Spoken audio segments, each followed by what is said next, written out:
Falar um pouco sobre o realismo no Brasil. Enquanto o movimento realista na Europa era baseado em ideias trazidas pela Revolução Francesa e pela Revolução Industrial, que já estava em segunda fase, aqui no Brasil o processo de industrialização foi mais lento, já que passávamos pela entrave de colonialismo, de mão de obra escrava, que ainda se mantinha na política do segundo reinado.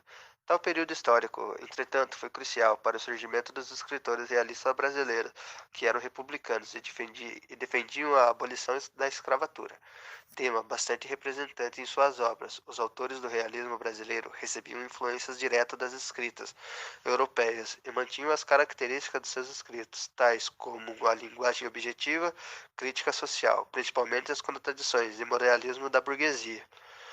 A ironia como marca retórica da descrição minuciosa psicológica dos personagens.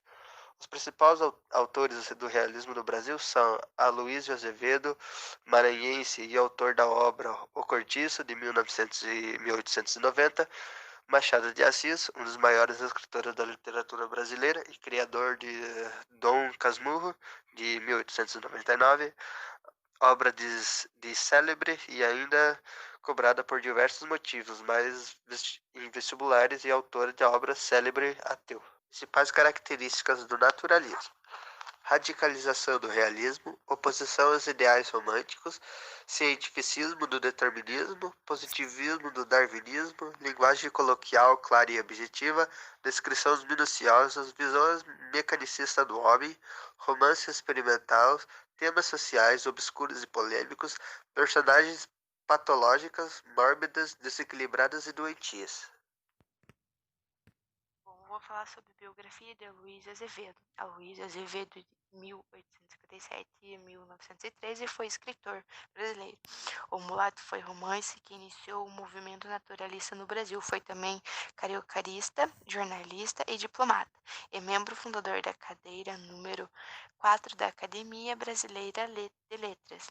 Aloysio Azevedo, Luísio Tancredo Gonçalves de Azevedo, nasceu em São Luís, Maranhão, no dia 14 de abril de 1857. Em 1871, matriculou-se no Liceu Maranhense e se dedicou-se ao estudo da pintura.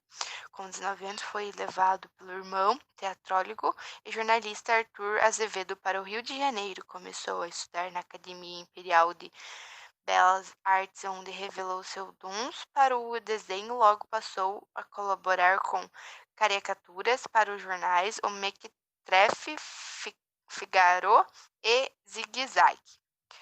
Carreira diplomática. Em 1859, quase 40 anos, o Aloysio venceu um concurso para o cônsul, o ingressar na carreira diplomática, servindo na cidade de Vigo, na Espanha, no Japão, na Inglaterra, Itália, Uruguai, Paraguai e Argentina durante todo esse período, mas esse se dedicou à produção literária. Vivia com a Argentina Pastora Luques, junto com os dois filhos, Pastor de Zulema, por ele adotados.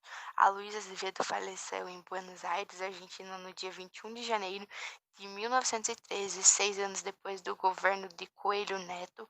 A urna funerária de Luísa Azevedo foi transferida para São Luís, da sua terra natal. Obras de Aloysio Azevedo: Uma Lágrima de Mulher, romance, 1879. Os Dois Teatros, 1879, O Mulato, romance, 1881, Memórias de Condenado, romance, 1882, Ministério de Tijuca, romance, 1882, A Flor de Lis, teatro, 1882, Casa de Horácios, teatro, 1882, Casa de Pensão, romance, 1884, Filomena Borges, romance, 1884, O Coruja, romance, 1884, Veneza que Curam, teatro, 1886, O Caboclo, teatro, 1886, Homem Romance, 1887, O Cortiço, romance, 1890, A República, teatro, 1890, Um Caso Adultério, teatro, 1891, Um Flagrante, teatro, 1891, Demônios Contos, 1893, A Morte de Alzira, romance, 1894, O Livro e uma Sogra, romance, 1895, Pegados Contos, 1897, O Touro Negro, teatro, 1898. Biografia. Era filho de Raimundo Ferreira dos Santos Caminha e Maria Firmina Caminha. Nasceu na Rua do Comércio, Ceará. Sua mãe morreu quando ele tinha apenas 10 anos, vítima da grande seca do Nordeste brasileiro. Mudou-se para o Rio de Janeiro aos 13 anos. Em 1883, Adolfo entra para a Marinha, chegando ao posto de segundo-tenente. 5 anos mais tarde, transfere-se para Fortaleza, para evitar os sintomas de tuberculose que começara a sentir. Apaixona-se por Isabel Jataí de Paula Barros, a esposa de um alferes, que abandona o marido para viver com Caminha. O casal teve 2 filhas, Belkis e Aglais. Na sequência do escândalo, vê-se obrigado a deixar a marinha e passa a trabalhar como funcionário público. Morreu precocemente aos 29 anos, vítima de tuberculose, na sua casa do Rio de Janeiro. Obra. A sua primeira obra publicada foi Voz Incertos, em 1886, um livro de poesia. Em 1993, Adolfo publica A Normalista, romance em que traça um quadro pessimista da vida urbana.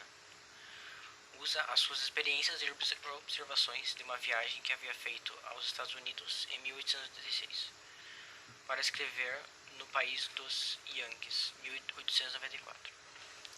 No ano seguinte, firma sua reputação literária ao publicar Bom Crioulo, mas provoca escândalo, pois o romance aborda a questão da homossexualidade, o que massacrou a recepção crítica da obra. Colabora também com a imprensa carioca em jornais como Gazeta de Notícias e Jornal do Comércio, e funda o semanário Nova Revista. Já tuberculoso, lança o último romance, Tentação, em 1896. Morre prematuramente no Rio de Janeiro, no dia 1º de janeiro de 1897, aos 29 anos. Sua obra densa, trágica e pouco apreciada na época é repleta de descrições de perversões e crimes. Bom dia a todos, meu nome é Kathleen e hoje eu vou comentar um pouco sobre o contexto histórico do naturalismo e algumas características. Bom, o naturalismo foi um estilo de época de finos do século XIX. Seu surgimento está associado à publicação, em 1959, do livro A Origem das Espécies, de Charles Darwin, que revolucionou o pensamento científico na segunda metade desse século. O estilo possui características como o determinismo e a zoomorfização.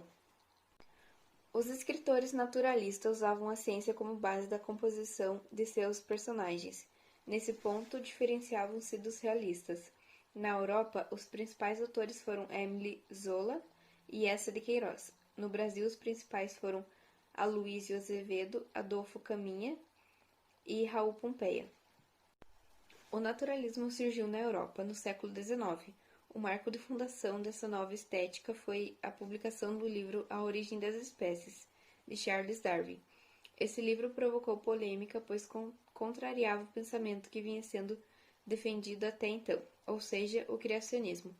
Dessa forma, em oposição à ideia de que a humanidade era uma criação divina, Darwin comprovou que, assim como os outros seres vivos, o ser humano é resultado de um processo de evolução. O darwinismo foi uma influência primordial no naturalismo, principalmente no que se refere aos seguintes aspectos: a conclusão de que o ser humano é um animal igual a qualquer outro, sem nada de divino, e o entendimento de que as espécies mais bem adaptadas sobrevivem no processo de seleção natural, enquanto divulgar o termo determinismo, conceito que direcionou a escrita dos autores naturalistas. Segundo ele, o indivíduo é socialmente condicionado pela sua raça, o meio do qual faz parte e o momento histórico em que vive. E algumas das principais características são radicalização do realismo, oposição às ideias românticas, cientificismo e determinismo, positivismo e darwinismo, linguagem coloquial clara e objetiva, descrições minuciosas, visão mecanicista do homem, romance experimental, temas sociais obscuros e polêmicos, personagens patológicas, desequilibradas e doentias, foco na análise de comportamentos humanos, sensualismo e erotismo, impessoalidade e engajamento, e, por último, explicação pelas forças da natureza. Elas sofrem extinção. Como consequência ou distorção das teorias de Darwin, surgiu a expressão darwinismo social. Segundo Luciana Mauri, antes mesmo de Darwin, Herbert Spencer havia já forjado um primeiro darwinismo social que envolvia a noção de sobrevivência do mais apto a partir da competição e da seleção, submetendo a hierarquia social à ordem da natureza. A diferença é que a ênfase de Spencer estava na ideia da concorrência entre indivíduos como motor da civilização, e não entre grupos sociais, sobretudo entre raças, como o segundo darwinismo social passou a defender. Assim, essa corrente de pensamento procurou justificar a exploração imperialista, ocorrida no século XIX na África, Ásia e Oceania, com a noção de que os países dominantes eram superiores, além de proporcionar um discurso eugenista que defendia a superioridade de uma raça sobre outra. Segundo o antropólogo inglês Francis Galton, eugênia foi o estudo dos agentes sob o controle social que podem melhorar ou empobrecer as qualidades raciais das futuras gerações, seja física ou mentalmente. E outros dois nomes importantes foram os dos filósofos Comte e do crítico Taine, ambos franceses. Comte criou o positivismo, corrente filosófica que defendia a racionalidade, o pensamento científico em detrimento de concepção metafísica ou religiosa. Já Taine foi o responsável